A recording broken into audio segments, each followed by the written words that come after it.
আসসালামু আলাইকুম। আজকে আমি বানাবো পাউরুটি। এর জন্য নিয়ে নিচ্ছি মেজারমেন্ট কাপের 2 কাপ আটা। এখন দিয়ে দিব 1 চা চামচ লবণ। আমি 2 কাপ আটার জন্য 1 চামচ লবণ দিচ্ছি। আপনারা আপনাদের আটার পরিমাণ ভেবে লবণ দিবেন। এখন আমি দিয়ে দিচ্ছি চিনি। আমি এখানে চিনি দিচ্ছি 2 চামচ। আপনাদের আটার বেশি হলে পরিমাণটা বাড়িয়ে বা কমিয়ে দিতে পারেন। এখন আমি এখানে দিয়ে দিব 1 চা চামচ ইস্ট।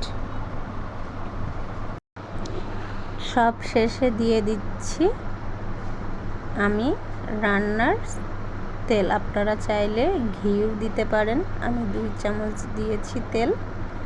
এখন এটাকে আমি একটু ভালো করে মিশিয়ে নিব।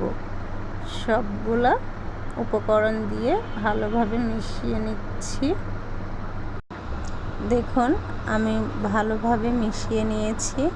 এখন আমি একটু পানি দিয়ে ডো তৈরি করব একটা। বেশি শক্তও না বেশি নরমও না, একটু নরম রাখবো, কারণ এই ডোটা একটু নরম করেই মাখাতে হয়। দেখুন আমার ডোটা মাখানো হয়ে গিয়েছে। এখন এটাকে আমি আধা ঘন্টার জন্য রেস্টে রেখে দিব। উপর দিয়ে একটু তেল মেখিয়ে নিব যাতে উপরটা ড্রাই না হয়ে যায়। দেখুন আমার ডোটা বেশ ফুলে গেছে। এখন আমি একটা পাত্রে তেল ব্রাশ করে নিয়েছি আর এইভাবে ছোট ছোট 5টা ডো করে আমি সুন্দর করে সাজিয়ে দিয়েছি। এখন দিয়ে দিব একটু ডিমের কুসুম, ভালো করে উপর দিয়ে লাগিয়ে দিচ্ছি। দেখুন আমি ভালোভাবে ডিমের কুসুম মাখিয়ে নিয়েছি। এখন আমি সাদা তিল দিয়ে সাজিয়ে দিচ্ছি। আপনারা কাজু বাদাম, পেস্তা বাদাম যে যেটা দিয়ে পারেন সাজিয়ে দিবেন।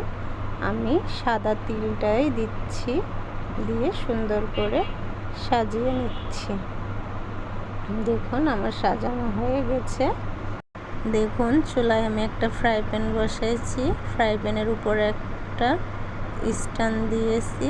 এখন আমি রুটিটা দিয়ে দিচ্ছি, দিয়ে সুন্দর করে আমি এটা এখন ঢেকে দিব।